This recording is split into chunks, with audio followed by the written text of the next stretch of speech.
Welcome to another UpKeep video series where we provide you with the tools and resources to help your maintenance and reliability teams succeed. I'm Ryan Chan, the CEO and founder of UpKeep. Today we're delving into a topic that will help you elevate your team's performance, key performance indicators, or KPIs. We'll be exploring some of the critical metrics you can use to track your facility's progress and effectiveness. You'll learn about planned maintenance percentage, response time, reactive maintenance tasks, and more. So stick around, because we've got some valuable insights coming your way. Are you ready to take the performance of your maintenance team to the next level? Today, we are going to talk about the best key performance indicators, or KPIs, that you can use to measure your facility's progress and effectiveness. Without these metrics, it's like trying to navigate without a compass. But don't worry, we've got you covered with some of the most effective metrics that you can easily track using CMMS software and other tools. First up, let's talk about the planned maintenance percentage, or PMP. If your facility has an active preventive maintenance program, you should be tracking your PMP. This is essentially the ratio of planned to reactive maintenance activities.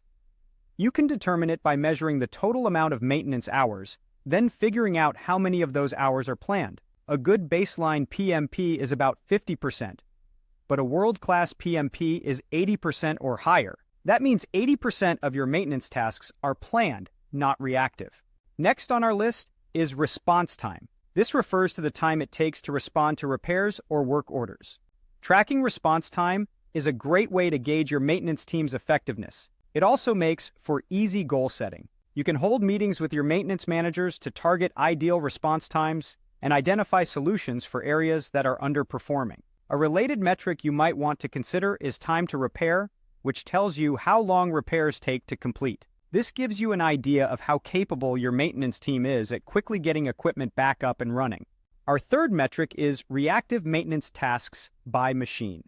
It's critical to track reactive tasks on a per-asset basis. This allows you to track particularly problematic equipment and identify gaps in your preventive maintenance program. It can also highlight areas where training or knowledge might be lacking. If the reasons for reactive maintenance are operator errors or poorly performed maintenance, this is a golden opportunity to fix those issues. Moving on, we have schedule compliance.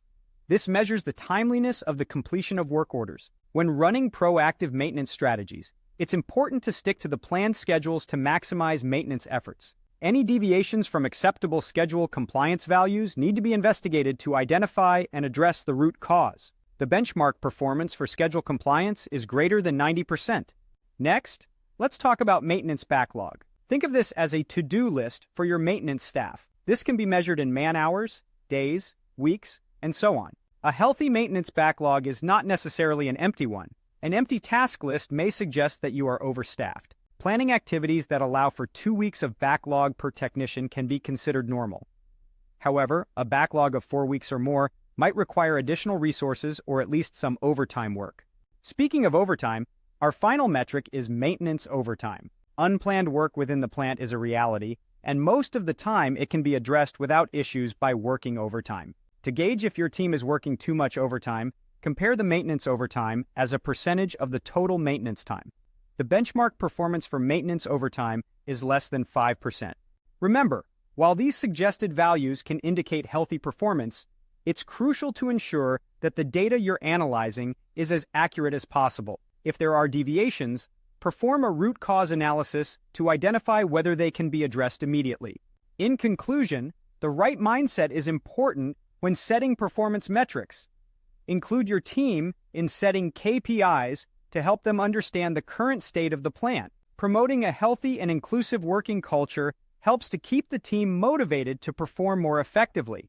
There are tons of metrics to track, but these ones we've discussed today are particularly important for nearly every facility because they deal with the most common issues in facility management.